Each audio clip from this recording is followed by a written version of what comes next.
We have the best guides in Vinwood. Get the inside scoop on all the hot spots.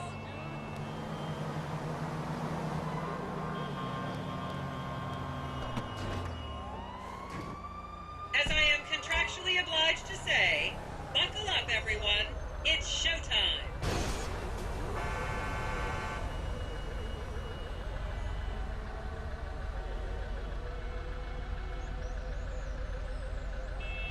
Vinwood is often referred to as the anal bleaching capital of the world. I can't fucking believe I have to do this.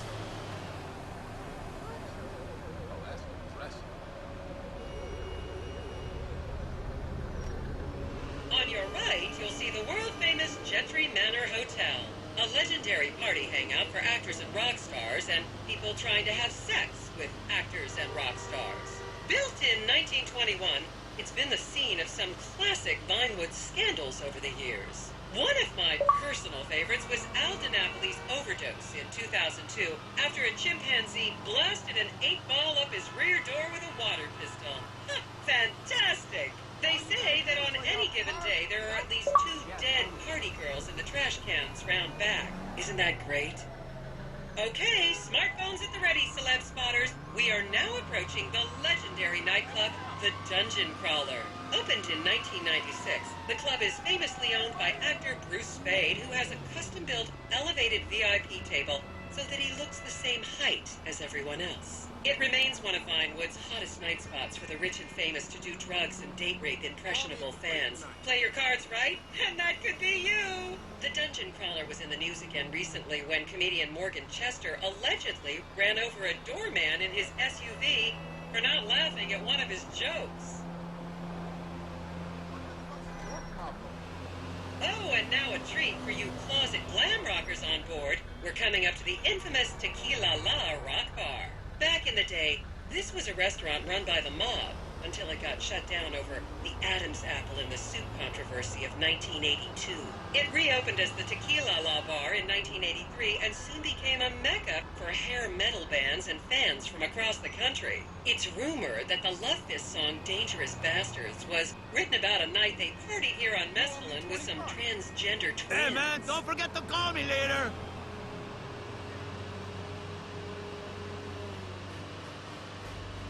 Now, this house up ahead is one of the many private residence of action movie director Mark Fostenberg. Fostenberg still maintains he was out of town when a 15-year-old Mexican girl was found dead in his pizza oven in 2007. The case was settled out of court and all charges were dropped. The girl's family now live on the next street. So this is the house of television exercise guru The Craze. You might have seen him degrading himself recently on Rehab Island. Do any of you remember the 80s? Strange times. People didn't go to the gym back then. They did jumping jacks in front of the TV and leg warmers and headbands. The Craze swapped his gold lame leotard for a crack pipe in the 90s, but is reportedly now clean and in the best shape of his life. That's Vinewood's code for he's trying to make a comeback. Fucking tool!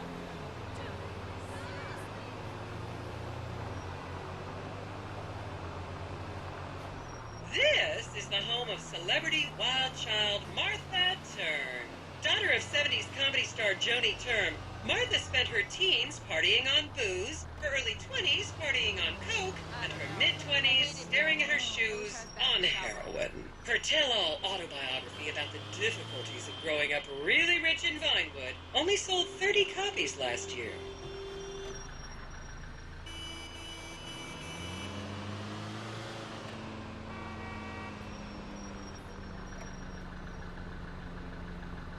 Back in prison, I read about this.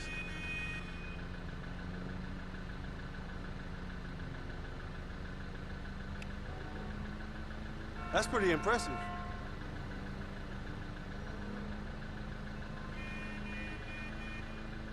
Hey, of course I remember you. I should remind you this is a no-smoking bus. Unless, of course, it's medical marijuana, then you're all right. Hey, it's even bigger in real life.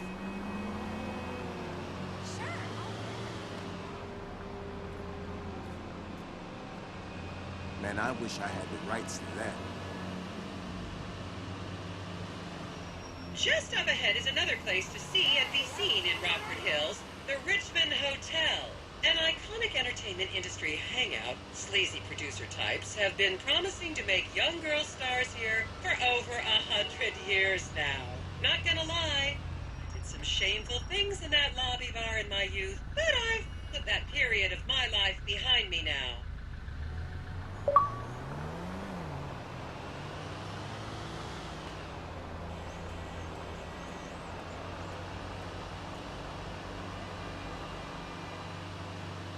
Is that a woman or a man?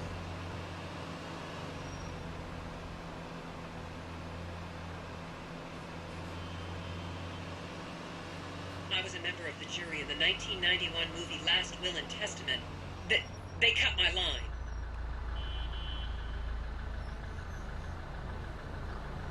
That's deep, huh? Profundo.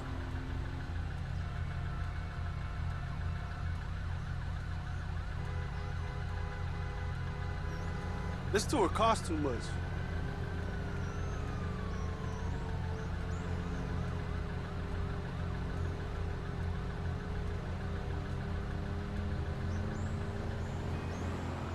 Are we there yet?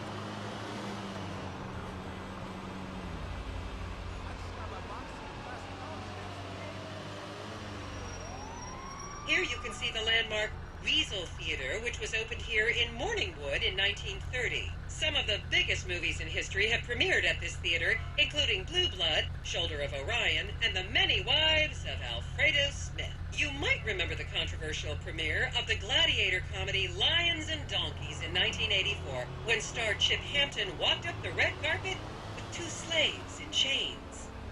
Let's go play golf this weekend. Don't I know it?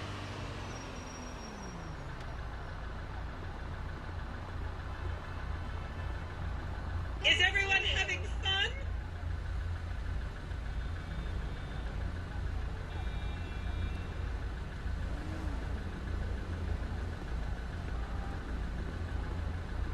I almost owned a piece of that.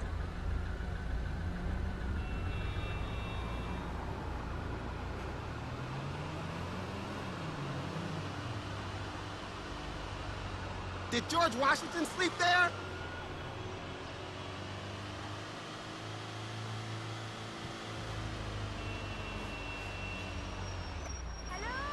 Órale! Finally I saw this with my own ojos!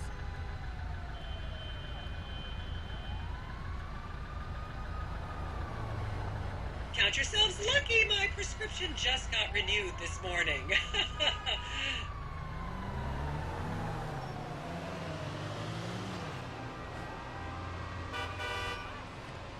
Take a picture of that, stupid.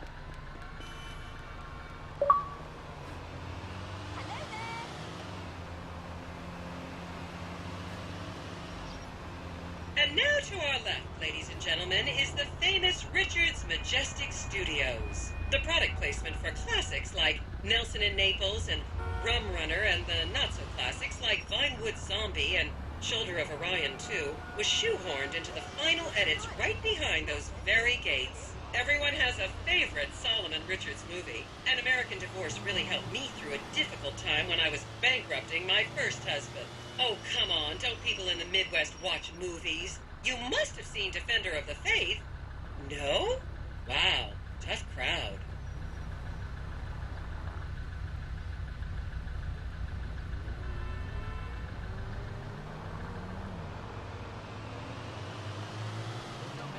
Oh man, I'd rather live here than in Liberty City.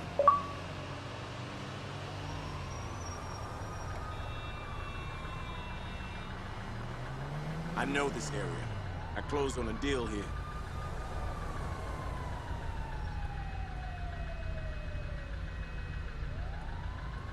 Just up ahead on the right is where Delancey Medua's septon fell out after a ketamine party.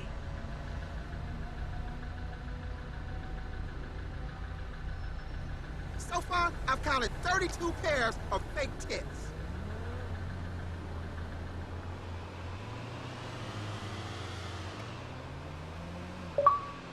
Wow, that's real righteous.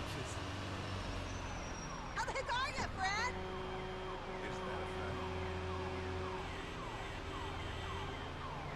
I'm pretty fucked up right now.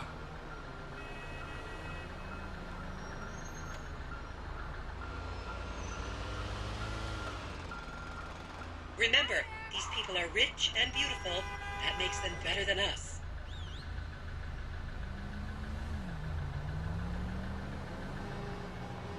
I'm getting hungry.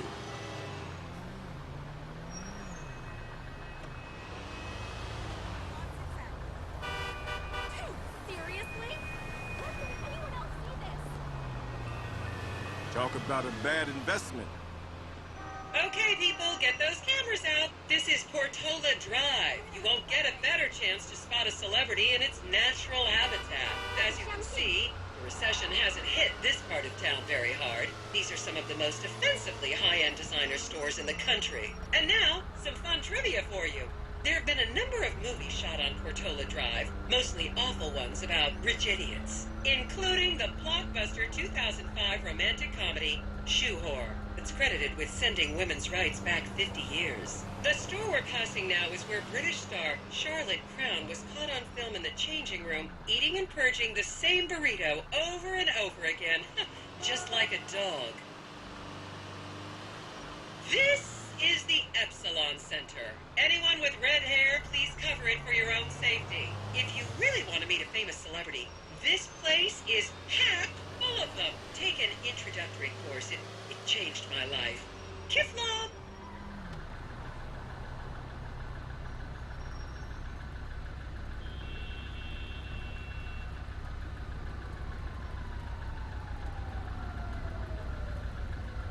Is that a woman or a man?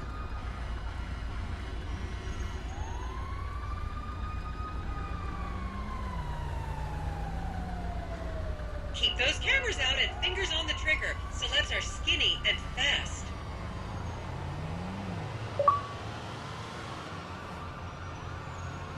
It's like we teach. Knowledge is power.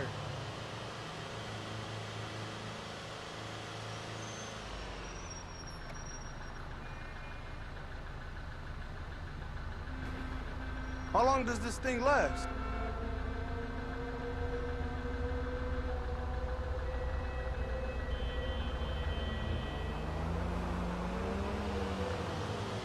My favorite part of this city is all the beautiful honeys. Hey, baby!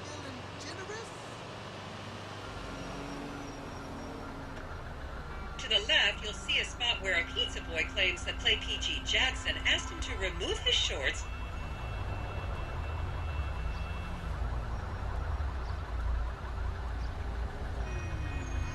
Now there's an investment opportunity.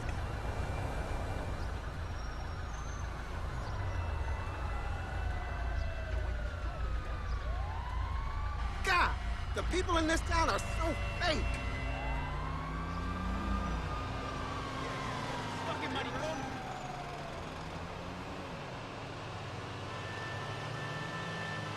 You don't see stuff like this in my barrio.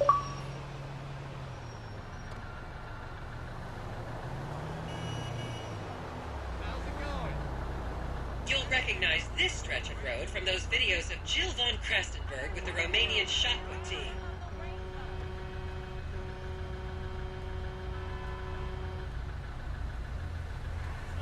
This tour costs too much.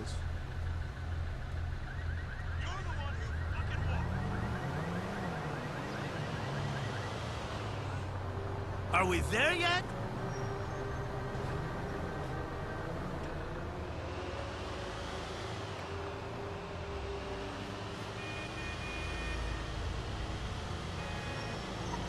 I'm not seeing any potential clients so far.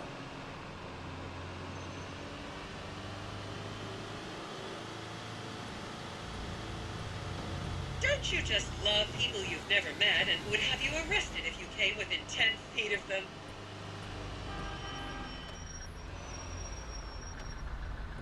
And here is City Hall. This is where the mayor's office is, if any of you care. You might recognize this building from the 20-minute final dogfight to save Earth in the movie Invasion Los Santos.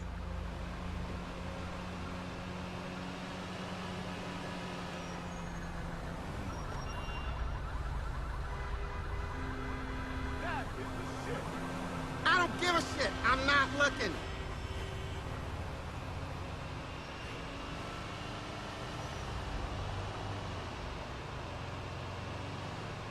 Órale! Finally I saw this with my own ojos!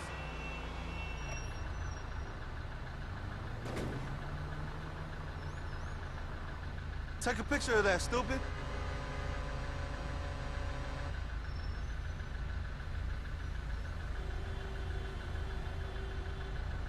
Please, refrain from taking photos of ethnic minorities. They could be gang members.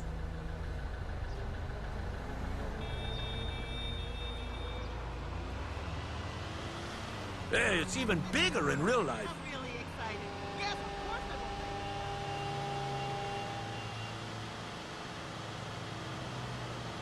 will. You wouldn't believe what that one sold for.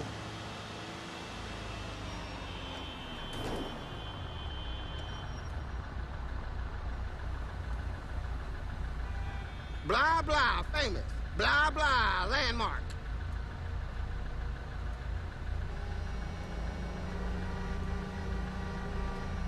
The next corner is where actor Scott Stevens famously prolapsed after a failed party trick.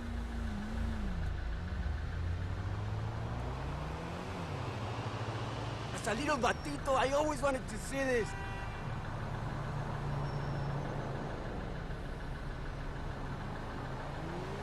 My mom told me about that. That was strange. And here we have the beautiful Oriental Theater.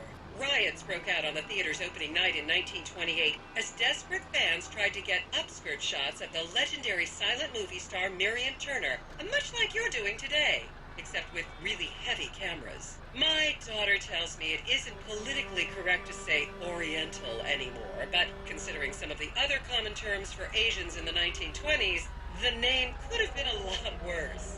There's a saying that to go to Los Santos and not see the Oriental Theater is like going to China and not visiting a burger shop. You know, I've never really understood what that means, but